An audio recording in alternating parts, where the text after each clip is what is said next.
4x4 और all wheel drive दोनों ही condition में गाड़ी के चारों टायरों में इंजन की पावर फीड की जाती है, लेकिन इनमें बहुत डिफरेंस होता है। एक्चुअल में जो अपने इंडिया में 4x4 को लेकर हवा बनी हुई है वह बहुत ही बेसिक टेक्नोलॉजी है। एफिशिएंसी इन गाड़ियों की कम होती है और डिसएडवांटेज भी ज्यादा होते हैं। चलिए थोड़ा डीप ड्राइव करते हैं इस व्हील ट्रेन सिस्टम के बारे में। जितने भी 4 व्हीलर होते हैं इनमें से मोस्टली कार में सिर्फ 2 ही व्हील के पास में इंजन की पावर पहुंचती है और हमारे व्हीकल अलग अलग कंडीशन में रन करते हैं, जैसे रोड, मिट्टी, बर्फ। लेकिन इन डिफरेंट सिचुएशन में व्हील का बिहेवियर अलग अलग होता है इन सभी सरफेस पर। कुछ के साथ में व्हील एक अच्छी ग्रिप बना लेते हैं और कुछ पर स्लिप होने लगते हैं। टेक्निकल लैंग्वेज में इसे ट्रैक्शन कंट्रोल भी बोलते हैं। यदि और सिंपल करें तो जैसे गाड़ी के पीछे के दोनों टायर को यदि हम एक ही सिंगल शाफ्ट से कनेक्ट कर देते हैं और इस कंडीशन में जब गाड़ी टर्न लेती है तो आउटर व्हील ज्यादा दूरी कवर कर रहा है, तो सिंपल सी बात है यह ज्यादा दूरी तय करेगा। लेकिन जो अंदर का व्हील है वह कम दूरी तय कर रहा है, तो रोटेशन भी कम होना चाहिए। लेकिन कॉमन शाफ्ट से कनेक्टेड होने की वजह से इनर व्हील भी सेम स्पीड में रोटेट करेगा आउटर व्हील की वजह से। अब इनर व्हील को यह जो एक्स्ट्रा रोटेशन मिल रहा है इसकी वजह से यह बार बार स्लिप या स्किड करता जाएगा, जिसको हम बोलते हैं कि यह एक बहुत ही बेकार ट्रैक्शन कंट्रोल है। तो ट्रैक्शन कंट्रोल और व्हीकल की स्टेबिलिटी को बढ़ाने के लिए अलग अलग टाइप के ड्राइव ट्रेन सिस्टम डेवलप किए गए। तो हम प्रैक्टिकली समझते हैं कि कौन सा ड्राइव सिस्टम कैसे प्रॉब्लम को सोल्व करता है।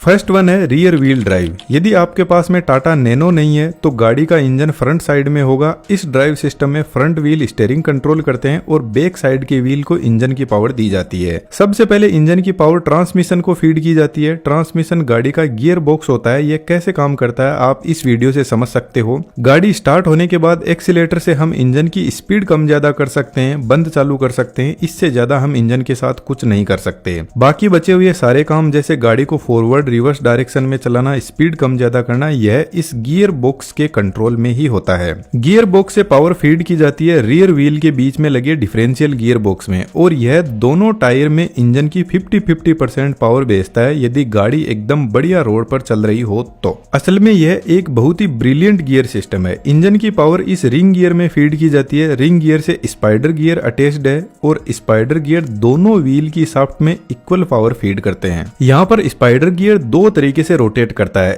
एक रिंग गियर के साथ में, दूसरा अपनी जगह पर।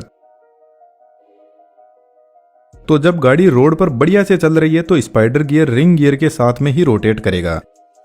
जब गाड़ी टर्न लेती है तो आउटर व्हील की स्पीड ज्यादा होती है तो स्पाइडर गियर रिंग गियर के साथ में रोटेट करते हुए अपनी जगह पर भी रोटेट करेगा और आउटर व्हील को ज्यादा रोटेशन प्रोवाइड करवाएगा।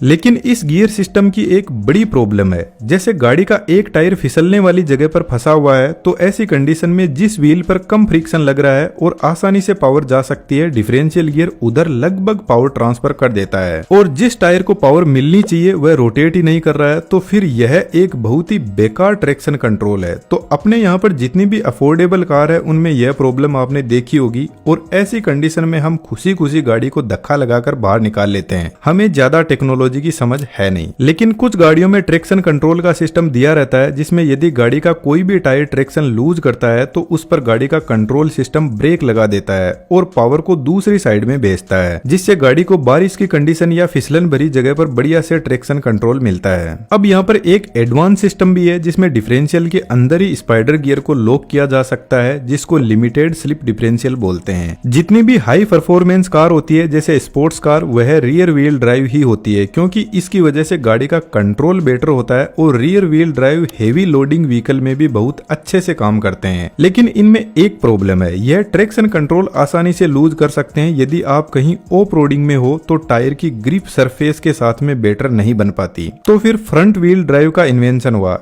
इनमें इंजन के साथ में ही ट्रांसमिशन गियर जुड़ा रहता है और ट्रांसमिशन के साथ में डिफरेंशियल गियर और डिफरेंशियल गियर इंजन की पावर को फ्रंट साइड के दोनों व्हील में ट्रांसफर करता है। यहाँ पर ट्रांसमिशन, डिफरेंशियल गियर और शाफ्ट यह कंबाइन ही होते हैं तो इनको ट्रांस एक्सल बोलते हैं। फ्रंट व्हील ड्राइव गाड़ियां बहुत एफिशिएंट होती है, इनका एवरेज अच्छा होता है, गाड़ी की मैन्युफैक्चरिंग कॉस्ट भी कम होती है क्योंकि प्रोपेलर शाफ्ट की लेंथ यहाँ पर रिड्यूस हो जाती है। फ्रंट व्हील पर इंजन का पूरा वेट होता है तो यहाँ पर हमें बेटर ट्रैक्शन मिलता है, जिसकी वजह वजह से हल्का फुल्का ऑफ रोडिंग में यह गाड़ियां सक्सेसफुल है, लेकिन स्पोर्ट्स कार के लिए बिल्कुल भी बेस्ट नहीं है। हाई स्पीड में यदि गाड़ी को टर्न दिया गया तो गाड़ी सीधी ही चली जाती है, लेकिन यदि हमें पावरफुल ऑफ रोडिंग करनी है तो हमें 4x4 की तरफ मूव होना पड़ता है। 4x4 गाड़ियों में ऐसा नहीं है कि इंजन की पावर को बहुत ज्यादा बढ़ा दिया जाता है, बस एक बेटर ट्रैक्शन कंट्रोल के लिए इंजन की पावर को चारों टायर में बराबर डिस्ट्रीब्यूट किया जाता है। इंजन की पावर सबसे पहले ट्रांसमिशन तक पहुंचती है, ट्रांसमिशन से इंजन की पावर ट्रांसफर केज के पास में पहुंचती है। एक्चुअल में 4x4 कार का ट्रांसफर केज हार्ट होता है, क्योंकि यहीं से पावर को फ्रंट और रियर साइड में डिस्ट्रीब्यूट किया जाता है। यहाँ से एक शाफ्ट फ्रंट व्हील की तरफ जाती है और डिफरेंशियल गियर से कनेक्ट होती है,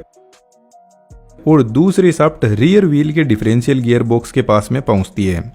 तो एक्चुअल में इस गाड़ी में 2 डिफरेंशियल गियर तो मिनिमम होते ही है। अब हमें इस ट्रांसफर केज को एक बार समझने की जरूरत है, क्योंकि 4x4 गाड़ियों में 3 मोड होते हैं, 2H, 4H एंड 4L, और इन सभी मोड का कंट्रोल ट्रांसफर केज के पास ही होता है। सबसे पहले हम 2H एक्टिवेट करते हैं, जिसको 2 हाई भी बोलते हैं। गाड़ी के अंदर एक एक्स्ट्रा गियर लीवर होता है इन मोड को एक्टिवेट करने के लिए। तो जैसे ही 2H एक्टिवेट करते हैं तो गियर स्लीव इंजन की पावर को रियर व्हील से कनेक्ट कर देता है। तो इस केस में गाड़ी एक रियर व्हील ड्राइव कार की तरह काम करती है, जो हाई स्पीड में चल सकती है। अब गाड़ी को 4x4 बनाने के लिए 4H मोड एक्टिवेट करते हैं, जिसको 4 हाई भी बोलते हैं। अब इसमें एक चैन सिस्टम के थ्रू फ्रंट व्हील की शाफ्ट को कनेक्ट किया जाता है, लेकिन इस रियर व्हील पर लगा गियर को पावर अभी नहीं मिल रही है। तो रियर व्हील शाफ्ट से एक गियर और लगाया जाता है और यहाँ पर एक स्लीव सिस्टम लगाया जाता है, जो इन दोनों गियर को कनेक्ट कर देता है, जिससे अब पावर रियर व्हील में भी जा रही है और इधर से चैन सिस्टम के थ्रू होते हुए फ्रंट व्हील में भी जा रही है।